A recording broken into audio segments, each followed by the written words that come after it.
हाँ जी, कैसे हो सारे? सब बढ़िया। माई सेल्फ अमन अग्रवाल। और आज हम पढ़ेंगे security valuation. So let's start. ठीक है, आ जाओ मेरे स्क्रीन पे। सो सिक्योरिटी वैल्यूएशन में हमको सिक्योरिटी वैल्यूएशन में हमको बस 5 चीजें पढ़नी है। पहला है इक्विटी का valuation. Second is my preference share का valuation. Third is my bonds का valuation. Fourth is my valuer का roles and responsibilities. Fifth is what are the points to keep in mind before any valuation by a valuer. आप कुछ भी value करो उसके पहले what are the points to remember before starting the valuation. और एक valuer का roles and responsibilities क्या होता है। तो ये दोनों तो बहुत ही इजी है, this are theory parts, correct. And the first 3 are practical, this is most important. अपना इंपॉर्टेंस इस चैप्टर का वेटेज कहां ज्यादा है? इस प्रैक्टिकल पार्ट्स पर। ठीक है, so let's start. But before starting with this chapter, let's spend some time in the meaning of this chapter. ठीक है, सिक्योरिटी वैल्यूएशन क्या समझाना चाहता है मेरे को? What does this chapter wants us to know? What is security and what is valuation? Tell me. I am giving you 1 minute to think of it. क्या security मतलब क्या होता है एंड वैल्यूएशन मतलब क्या होता है? सोचो, दिमाग लगाओ। What is security? Go to the basics of the the meaning of this word. So security is nothing but any instrument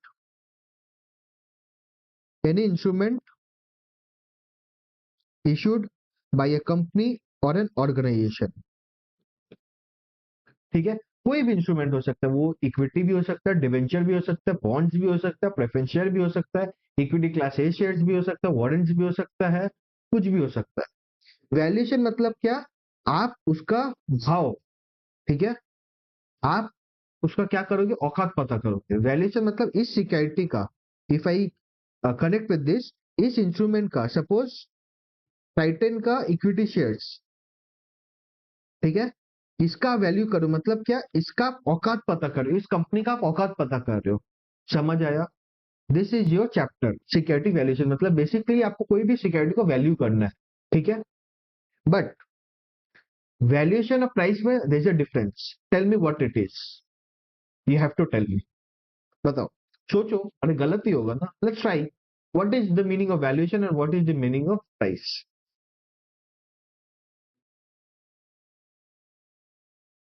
tell me, tell me. Valuation मतलब क्या? कोई भी चीज का मूल्य पता करना, मतलब औकात। It's very important. ठीक है, औकात पता करना। वेर एज प्राइस का मतलब क्या? कीमत पता करना।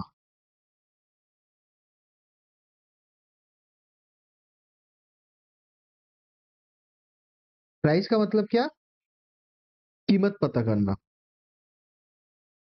ठीक है, now let's understand this with an example.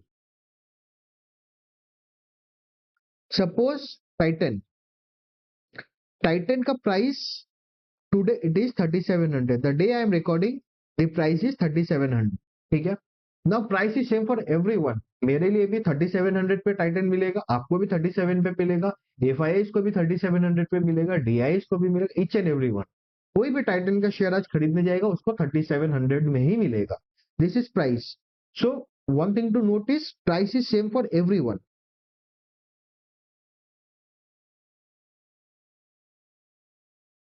Correct? Am I correct? Yeah. Now what is valuation?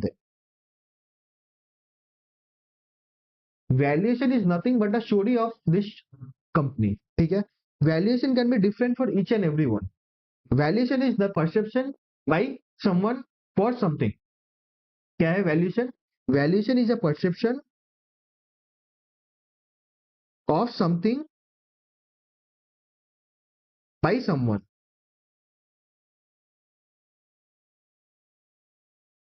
ठीक है, सपोज मैं एज अ, अभी टाइटन में क्या है? Maximum is Tanishq. ठीक है, तनिष्क का ही jewellery maximum 80 to 88% revenue is coming of Titan from Tanishq only. ठीक है, now I think Tanishq is the top notch jewelry competitor in the market. But might be you think कि PC Chandra jewellers is the top notch. आपके लिए तनिष्क का जो सोच होगा और मेरे लिए जो तनिष्क का सोच होगा और आपका जो पीसी चंद्र का सोच होगा, दैट वुड बी डिफरेंट. मैं तनिष्क को हाईली वैल्यू करूंगा, सपोज मैं उसका ग्रोथ रेट ज्यादा दूंगा, आप पीसी चंद्र को ज्यादा दोगे. सो इससे क्या होगा, टाइटन का जो वैल्यूएशन है वो ऑटोमेटिकली डिफरेंट आएगा. मान लो मैंने टाइटन को वैल्यू किया 4000 पे और आपने टाइटन को वैल्यू किया 3200 पे. Why is the difference? Because आपको टाइटन का स्टोरी कुछ और लग रहा है कि टाइटन ऐसे ऐसे ग्रो करेगा, मेरे को लग रहा है कुछ और. करेक्ट. तो valuation is a perception of something by someone. Now let's take an other example other than this stock market. Suppose आपने मेरे से क्लासेस लिया. Now fees is same for everyone. आप मेरे को जो क्लासेस दोगे वो भी सेम है, अदर स्टूडेंट जो मेरे को क्लासेस लेगा वो भी सेम है. The price is same, but the valuation might be different. The value which you want to from me might be different. आपको माइट भी लगे कि सर मेरे को समझा दे, टॉपिक समझा दे, मेरा एग्जाम क्लियर कर दे, प्लस मेरे को प्रैक्टिकली हेल्प करे मेरे प्रैक्टिकल लाइफ में कि मैं कैसे ये टॉपिक्स को कनेक्ट कर पाऊँ. But some other student is only coming here for the exam clearance, कि भाई मेरे को एग्जाम क्लियर करवा दे सर और कुछ नहीं. दोनों जन को प्राइस सेम देना पड़ा मेरे क्लासेस के लिए, बट दोनों जन का perception for my classes were different. The value what you wanted from me is different. Understood? Price और valuation का difference. I hope I was clear with this what I was trying to explain. ठीक है. तो हम लोग ने अभी तक क्या समझा? पहला सिक्योरिटी क्या होता है, वैल्यूएशन क्या होता है, प्राइस क्या होता है, and what are the things we need to study this chapter. We are clear with this, correct? Now, before starting the chapter, मतलब before starting with the valuations of equity या preference या debenture या roles and responsibilities, everything, let's understand some basics. This is common across. ठीक है. The first is your required rate of return. इस पे क्या है? What is the meaning of required rate of return? It means मुझे minimum expectation क्या है इस सिक्योरिटी से या इस चीज से. ठीक है. Minimum. The most important thing is minimum here. ठीक है. कितना रिटर्न चाहिए मिनिमम? सपोज सौरभ ने रिलायंस पे इन्वेस्ट किया, रिलायंस रिटेल में इन्वेस्ट किया. ठीक है. Reliance retail is an unlisted company now. ठीक है. As of now when I am recording the class it is an unlisted company. ठीक है. सौरभ को मान लो अनलिस्टेड कंपनी से इसको 30% रिटर्न चाहिए कि मिनिमम अगर मेरे को रिलायंस रिटेल पे पैसा लगाना है. ईशा अंबानी ने बोला सौरभ भाई मेरे कंपनी पे पैसा लगाओ, तो सौरभ बोलेगा ईशा अंबानी को मैम मैं लगाऊंगा बट मेरे को 30% मिनिमम रिटर्न चाहिए. मतलब क्या? मेरे को 30 चाहिए. अब सपोज अविनाश अविनाश को भी जाके रिलायंस रिटेल ईशा अंबानी ने बोला कि अविनाश मेरे कंपनी में पैसा लगाओ. अविनाश बोला obviously I will invest in your company but मेरे को 35% रिटर्न चाहिए. तो minimum return can be different for each and every one. मतलब जो रिक्वायर्ड रेट ऑफ रिटर्न है कि मेरे को मिनिमम एक्सपेक्टेशन क्या है वो can be different for each and every individual. इसी वजह से this is another reason for the valuation being different for you guys and for me also. मतलब valuation can't be same for me for you. The point is valuation हर एक जन अलग अलग करेगा बिकॉज उसका रिक्वायर्ड रेट ऑफ रिटर्न, उसका story, उसका growth rate, each and everything will be different. Company एक हो सकती है बट वैल्यूएशन अलग होगी. समझ आया? What is the meaning of required rate of return? कैसे निकालना है, क्या निकालना है, that is different thing. First understand the concept. क्या होता है रिक्वायर्ड रेट ऑफ रिटर्न? अगर आपको कोई पूछे इंटरव्यू पे once you clear your CA what is required rate of return, tell me. You should tell the explanation not the formula कि भाई कैसे निकालते. That is not most important. ठीक है. I am not here only to help you for the exams but for the practical concept also. ठीक है ना. Required rate of return समझ आया कैसे निकालना, I will tell you, but इतना समझ आया. Now discount rate. इसके पहले let's understand one more thing.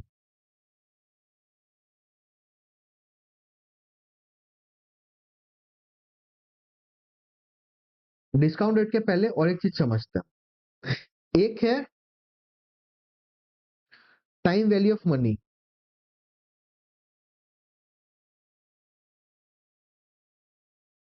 ठीक है,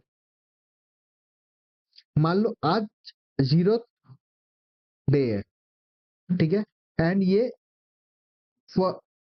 आफ्टर 1 ईयर। अभी मान लो आज आप 100 रुपया लेना चाहोगे मेरे से कि 1 साल बाद 100 रुपया लेना चाहोगे मेरे से? Tell me. आज आप मेरे से 100 रुपया लेना चाहोगे कि 1 साल बाद 100 रुपया लेना चाहोगे? इसका वैल्यू आपके लिए ज्यादा होगा ऑब्वियसली आज का। आज आप मेरे से 100 रुपया ले लोगे, why not the after 1 year वाला? Tell me. बिकॉज उस पे एक इन्फ्लेशन या टाइम वैल्यू, 100 रुपया का कीमत कम जाएगा 1 साल बाद। Might be it will be 98 और 99, something like this, let's say hypothetical example. ठीक है, आज आपका जो 100 रुपए का जो वैल्यू हुआ, आज इट इज 100 रुपये ओनली, बट 1 साल बाद माइट बी इट इज 98 और 99 और 97, कुछ भी हो सकता है। तो परसेप्शन या वैल्यू उस पैसे का, उस 100 रुपये के नोट का चेंज हो जाएगा 1 साल बाद, because of the inflation and the other factors. ठीक है, बट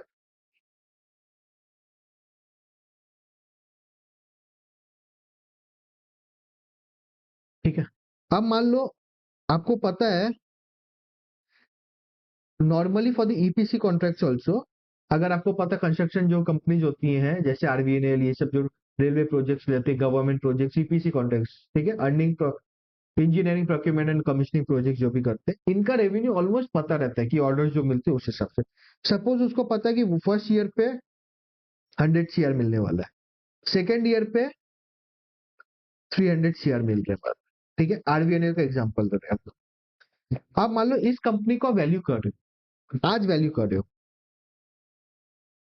वैल्यू आप आज कर रहे हो, लेकिन आपको ऑलमोस्ट पता है कि फर्स्ट ईयर पे रेवेन्यू 100 CR आएगा, सेकंड ईयर पे सेकंड 300 CR आएगा, ऐसे यू गो ऑन। ठीक है, बट वैल्यू तो आपको आज करना है ना, इस प्राइस को आपको यहाँ पे लेके आना है। आज इसका वैल्यू क्या है?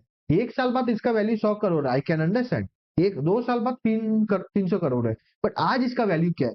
तो आज आपको कोई इस वैल्यू को यहाँ लाने के लिए, इस जगह पे लाने के लिए, यू नीड सम रेट ना, कुछ कुछ से तो आप टानोगे, वहां से यहां लाने के लिए कुछ रेट से तो टानोगे, that rate is your discounted. समझ आया? डिस्काउंट रेट कब जरूरत पड़ता है? जब आप फ्यूचर कुछ अर्निंग्स को या कैश फ्लो को या कुछ भी फ्यूचर कुछ चीज को आज के डेट पे टानोगे, आज क्या उसका कीमत है या भाव है, उसको जब आप टानोगे, दैट इज माई डिस्काउंटेड। आप किस चीज से टानोगे? Discounted. Now sometimes the discounted and the minimum required rate of return, या फिर I can say required rate of return, कहा गया, हाँ, required rate of return same हो सकता है, माइट भी डिफरेंट हो सकता है, करेक्ट। आप जनरली प्रैक्टिकल लाइफ में देख सकते हो अलग, बट थियोरेटिकली या फिर आप सम्स जब सॉल्व करोगे, you will see that the required rate of return and the discount rate is same, it's for the convenience. Practical life पे भी आप जब कंपनीज पे जाओगे वैल्यू करने, then it can be different, but आप अगर खुद से कोई कंपनी का रिसर्च करोगे या कुछ करोगे, mostly you will take the rate of return and the discount rate same हो। इतना समझ आया? समझ आया डिस्काउंटेड क्या होता है? सो normally I can say, generally, sorry, normally I will say discount rate and the required rate of return are equal.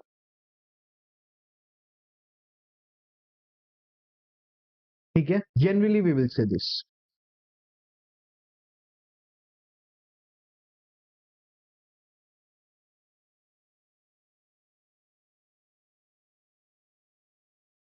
ठीक है, तो हमने डिस्काउंट रेट और रिक्वायर्ड रेट ऑफ रिटर्न समझ लिया। The last concept is before starting the chapter is the internal rate of return.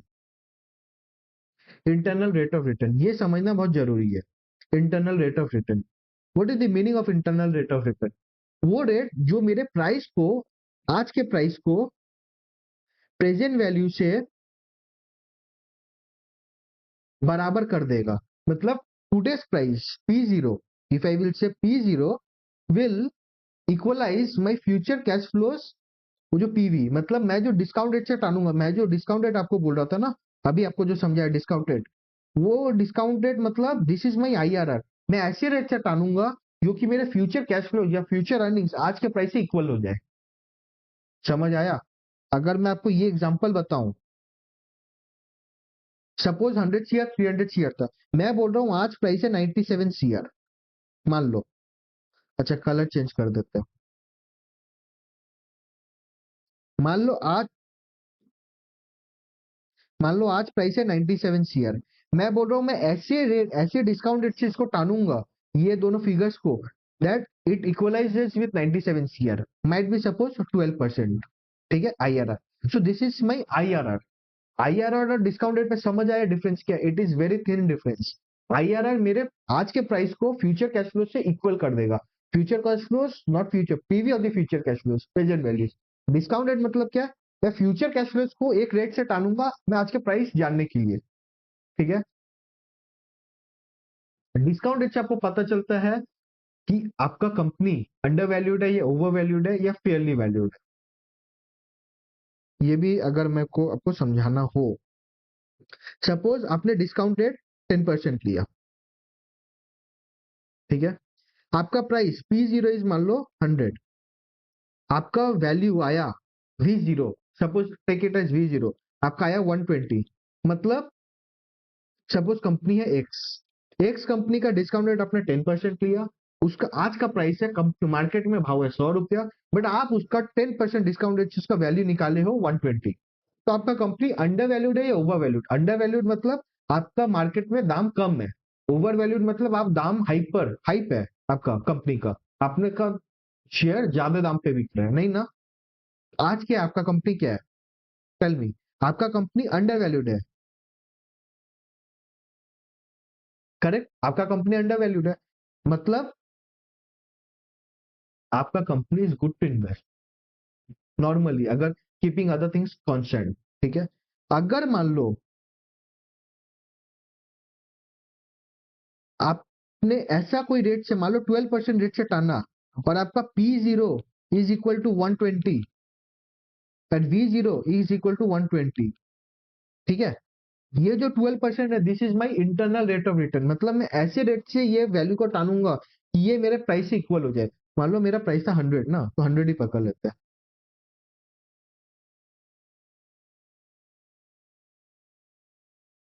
मान लो मेरा price था 100 और मैंने वैल्यू भी लाया 100,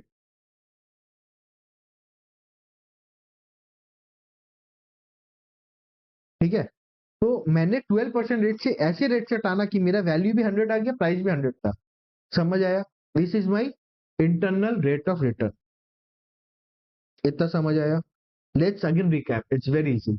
हम लोग ने समझा सिक्योरिटी वैल्यूएशन में क्या क्या हम लोग को सीखना है। इक्विटी का वैल्यूएशन, प्रेफरेंस का वैल्यूएशन, बॉन्ड्स का वैल्यूएशन, वैल्यूअर का roles and responsibilities and points to keep in mind. Second हम लोग ने समझा सिक्योरिटी का मतलब क्या होता है, वैल्यूएशन का मतलब क्या होता है।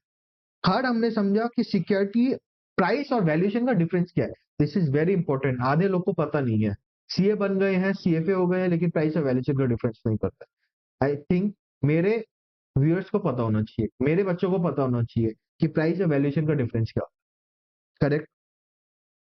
उसके बाद हम लोग ने कुछ बेसिक समझा कि रिक्वायर्ड रेट ऑफ रिटर्न मतलब क्या होता है।